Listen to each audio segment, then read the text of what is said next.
Hello everyone. Our topic for today is sensory discrimination and perception problems.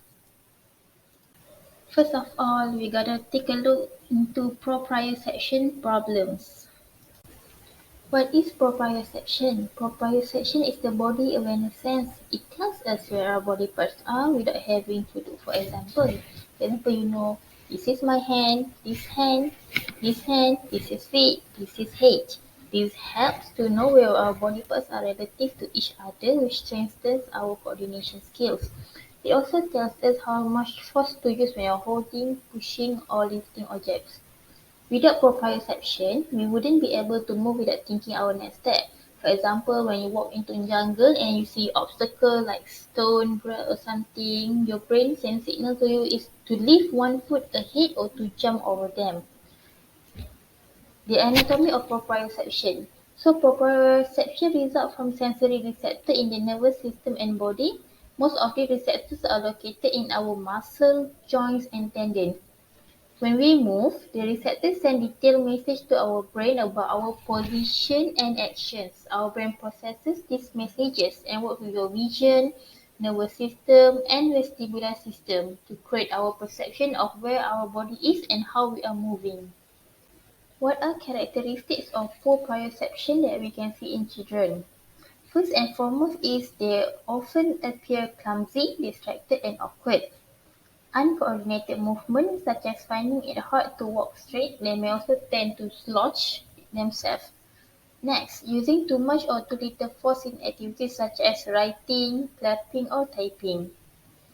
Other than that, they have breathing issues which can lead to problems when they walk up or walk down the stairs. They also tend to fall when they walk across uneven surfaces. Next, they also seem to break toys, bumping into others, and misjudging personal space. So a proprioceptive issue can be hard to notice because it may present as a motor skill issue. So be sure to consult a specialist for accurate information. Many children thought to have proprioception problems seek firm pressure to their skin or joint compression. These sensation-seeking behaviors may be an attempt to gain additional feedback about body position, or they may reflect a concomitant hyporesponsiveness to tactile and proprioceptive sensations. Next, we're going to take a look at visual perception problems. What is visual perception? Visual perception is the ability to perceive our surroundings through the light that enters our eyes. Henderson, Piosky, and Murray point out that many relationships between visual spatial abilities and functions such as grab, balance, locomotion, construction, and cognition. So problems with visual perception are commonly seen in children with sensory integrity disorders (SID), particularly when poor tactile perception or DCD (developmental coordination disorder) is present. Therefore, visual processing can impact someone with autism. Some behaviors that can be soothing to help ASD better understand where their body is related to their surroundings to or other people. For example, they will do things like hand flapping, like this, staring at the ceiling fan while it spins, moving fingers in front of their eyes like this, or peering through their fingers. The most common thing is you will see that they start to lining up objects like this, either like this one, flicking lights on and off and blinking repetitively. These are all types of stimming behaviors that we can see in autism people. Next one is vestibular proprioceptive problems. Clinical signs related to this type of problem involve the motor functions. They are outcomes of vestibular processing which are strongly influenced by the vestibular system. Regardless of the many problems that we can see, it is a non-severe dysfunction. These children often exhibit poor equilibrium reactions, lower than average muscle tone, poor postural stability, a tendency towards slouching, and difficulty in keeping their head upright. There are also inefficiency of the vestibular ocular pathways, which mean they may affect function in directing head and eye movement while moving. For example, when they watch sports on TV like soccer, they have problems to coordinate their head and eye when they see the ball rolling while the other player is kicking it.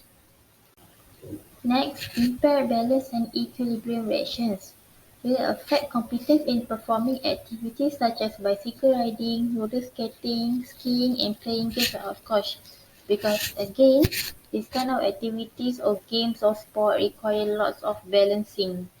Next one is poor bilateral coordination, which means makes activities such as cutting with scissors, buttoning a shirt, or doing jumping jacks especially challenging because they need to know the use both of their hands, right and left. For example, if you want to cut paper with scissors, you need on her paper, one hand hold the scissors, one hand hold the paper, and only then you can cut. But if you want to cut shape, you need to rotate and twist the paper. Next is bilateral integration difficulty, which means the use of right and left body parts. So they have delays in body midline skill development such as hand preference, whether they want to use right or left, spontaneous crossing of the body midline, and right-left discrimination. Other than that, we can also see other risks from having this kind of problem, which means they may have problem with attention, organization of behavior, communication, and modulation of arousal. So in general, many children with this problem do not have a severe level of dysfunction. So the problem is easy to overlook by other people. Okay, next one, we're gonna take a look towards praxis problems. Praxis is the ability to conceptualize, plan and execute a non-habitual motor act. There are two terms that fall under this. First one is somatopraxis. Somatopraxis refers to the aspect of praxis that is sensory integrative in origin and grounded in somatosensory processing. Next one is somatodyspraxia.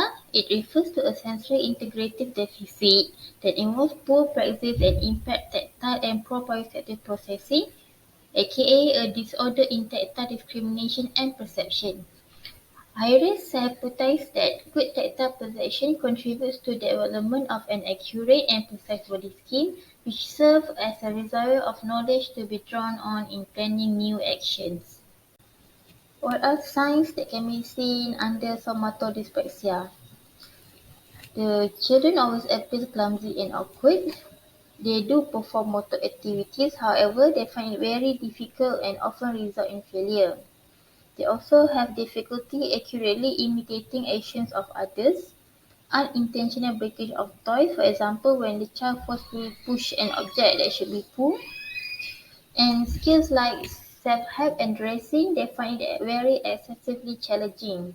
For example, when they want to put on a sweater, take on or take off pants, feeding themselves with utensils like fork and spoon, like how to forks, how to scoop with the spoon, writing alphabet because it requires like the right amount of force to write. Also things like jumping rope and even cognitive like completing a puzzle. Thus they may affect eating skills or speech articulation.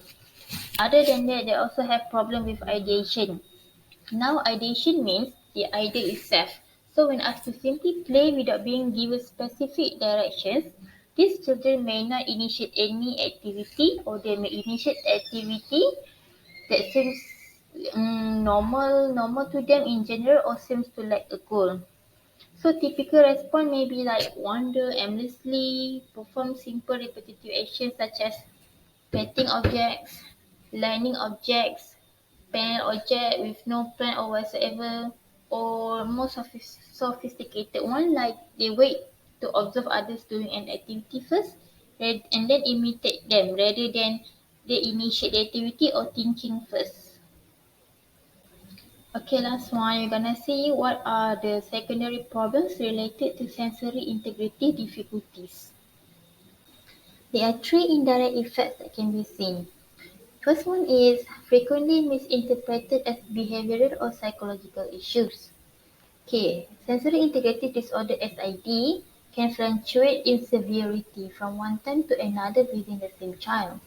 Moreover, the severity of this function and the ways in which this function is expressed is very tremendously from one individual to another. So it's very different from one between this child and that child. This variability makes it difficult to predict which situations cause problem for a particular child, how much discomfort result, and when this is likely to occur. Therefore, it is normal when the parents and teacher feel confused about the child. They assume like they just behavior issues. So as a result, the child may being punished or responded to inappropriately leads to chronic feelings of helplessness as the child has started to sense to develop a sense of I am a bad guy because the child is confused. He or she doesn't know that this is wrong and why why is it wrong to behave certain like that.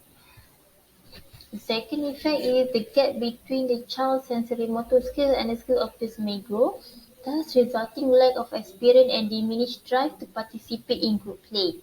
Okay, for example, the child who avoids finger painting because of the tactile defensiveness. For example, the child doesn't like the surface of watery, can be watery for watercolor. Other things like sticky like glue on creamy or rough surface. Okay, so they are really do attempts other activities like jungle gym because this praxis misses more than this singular experiences. So in addition to interference with the development of sensory motor functions, interactions important to the development of communication and social skills also may not occur. Thus, some children with SID may lack the ability to play successfully with their peers. The third effect is undermining of self-esteem and self-confidence over time. Children with sensory integrative problems are often aware they are aware of their struggles with commonplace tasks. So it is natural for them to react with frustration.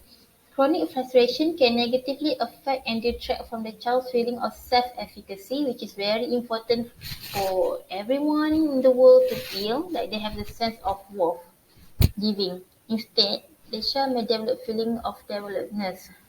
The child become less likely to attempt challenging activities because they know like they cannot do this, they cannot do that, they cannot do like what their peers are doing, so they feel very left behind. In terms of social, they want to get along, but as a result of their differences and their issues, this will impact their social life overall. That's all from me for now. Thank you all for listening and have a good day.